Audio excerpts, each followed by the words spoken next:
Chapter 6, Treatment of Bipolar Disorder. This chapter reviews the types and causes of bipolar illness, as well as current information on treatment options for this population. Polypharmacy and family education will also be discussed. Bipolar disorder is a disorder of mood regulation characterized by cycling between highs or mania and extreme lows, which is considered depression. Bipolar disorder usually begins with an index depressive episode about 50% of the time. Bipolar disorder is believed to originate endogenously, which means that it is caused by biological or internal factors, but it may be triggered by exogenous or external stimuli, could actually trigger the disorder. Possible biological causes are a dysregulation in the neurotransmitters, kind of as mentioned in Chapter 5 when we discussed depression.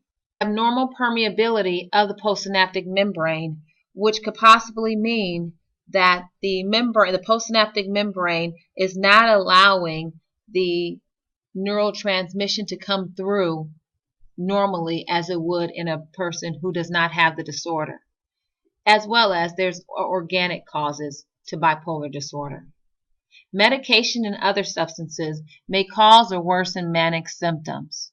It is very important to note that when taking a thorough assessment and history, as well as looking at symptomology, to look at the symptoms of the client, because if the client is misdiagnosed as just having depression and given an antidepressant, the actual antidepressant could trigger a manic symptoms in a person who has bipolar disorder.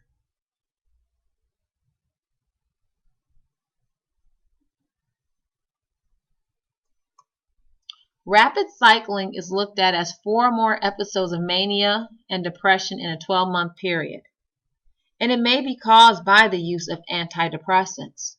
So as mentioned in the previous slide, it is very important to take into consideration when the client is talking about their symptoms, and if it's noticed that perhaps they have a diagnosis of depression, but we are seeing manic episodes, that it could be the antidepressants that they're given because they were misdiagnosed.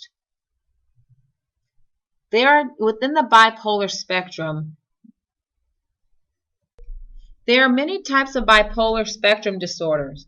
We have bipolar 1, which is defined by a symptom of clusters that may present manic features, depressive features, or mixed mood states.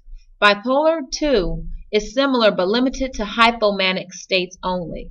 And then we have cyclothymia, which is considered to be a milder form of the classic disease that is characterized by cycles between hypomania and low levels of depression. When compared to unipolar depression, bipolar disorder is associated with higher rates of suicide and psychosis. Medication compliance issues due to missing dosage during the euphoric mania stage is also an issue, because many clients like the euphoric stage. They are able to get a lot of work done. They like the high, so they will stop taking their medications. However, when the low kicks in, when that depression kicks in, of course, that is a negative effect. There is a comorbidity with anxiety disorders, substance abuse, along with clients who have bipolar disorder. Because bipolar disorder is considered to be endogenous, then we're looking at pharmacotherapy is the cornerstone of treatment. That is the main focus at that once we realize a client is bipolar. Psychotherapy is secondary. Psychotherapy plays a lesser role in the treatment of the disorder. It is very important when we have a client to do a suicide assessment, because we are aware that bipolar clients have a higher risk of suicide due to their erratic and chaotic mood swings and behaviors. Educating the family about the disorder is also very important, because we want to establish a safe environment, constructive communication, and solving problems together.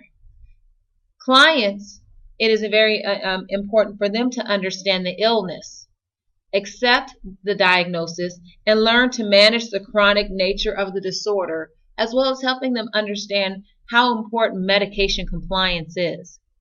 Types of therapy that have been effective with clients with bipolar disorder are psychodynamic, cognitive behavior, and solution focus. While treating the client, assess their level of understanding the illness and fill in the gaps. Provide reading materials, perhaps refer them to a group therapy, as well as family may need to be referred for their own individual therapy to help deal with their feelings of helping or living with a family member or a significant other who has bipolar disorder. There are 3 types of medications or mood stabilizers to treat bipolar disorder: lithium, anticonvulsant or anti-seizure medications, and atypical antipsychotics. Lithium is considered the gold standard for treating bipolar disorder and has been around since the early 70s. What's great about lithium is it's used for treating acute mania and maintenance therapy to prevent cycling. Both manic and depressive phases of bipolar cycle may be treated with lithium. Lithium acts as a salt in the body. So what's important is that the concentration is determined by the client's body fluid. Laboratory testing is conducted prior to receiving the drug in regular intervals about every 6 months when a person reaches therapeutic levels. Lithium is not metabolized in the liver and is excreted unchanged by the kidneys. So if a person is dehydrated, this can lead to the kidneys reabsorbing the lithium and can also lead to having toxicity. Lithium is less effective when clients are inconsistent with taking the medication. Side effects include increased thirst and urination, rash, tremors, increased appetite, etc. Lithium toxicity symptoms.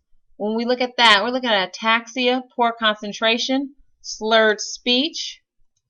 It should be noted, because of pharmacokinetics of lithium, the therapeutic level is close to the toxic level. Thus, this medication has a low therapeutic index. In rare cases, toxicity may cause renal insufficiency or failure. Pregnant women should consult with a doctor due to the risk of birth defects. Anticonvulsant or anti-seizure medications. The mood stabilizer known as anticonvulsant or anti-seizure medications are known to increase the concentration of GABA, the inhibitory neurotransmitter. By increasing the inhibition, electrical activity is diminished and less neurotransmission occurs. There are various types of anticonvulsant medications that are used to treat bipolar disorder. Depending on the symptoms, the physician will choose what they believe is best to minimize those symptoms. Various medications may be useful with clients' rapid cycling, atypical features, or mixed mood states. Overall, effective mood stabilizer, or some medications are great as using as an adjunctive treatment with other medications.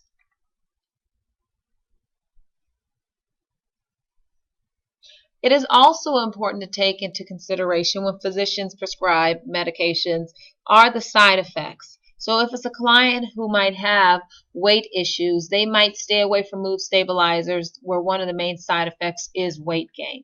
Some anticonvulsant and anti-seizure medications may require monitoring through laboratory testing.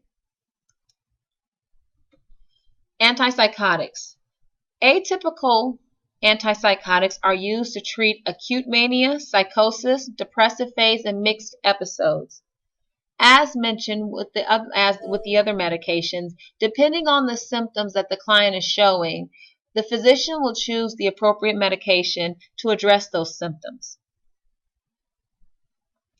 Typical antipsychotics are used for acute agitation and only for a short period of time for the purpose of behavior management. Most of the time, typical antipsychotics are used while a client is hospitalized. The reason that typical antipsychotic medication is used for a short period of time is due to the major side effects, which are called extrapyramidal symptoms. Between the two, atypical side of antipsychotics are cleaner and have fewer side effects as opposed to the older traditional typical antipsychotics. Some antipsychotic medication may require monitoring through laboratory testing. Pregnant women should consult with doctors due to the risk of birth defects. Verapamil is a calcium channel blocker. A small number of open trials have suggested that this drug has anti-manic properties. Benzodiazepines are useful medication that may be used adjunctively with other mood stabilizers. Omega-3 fatty acids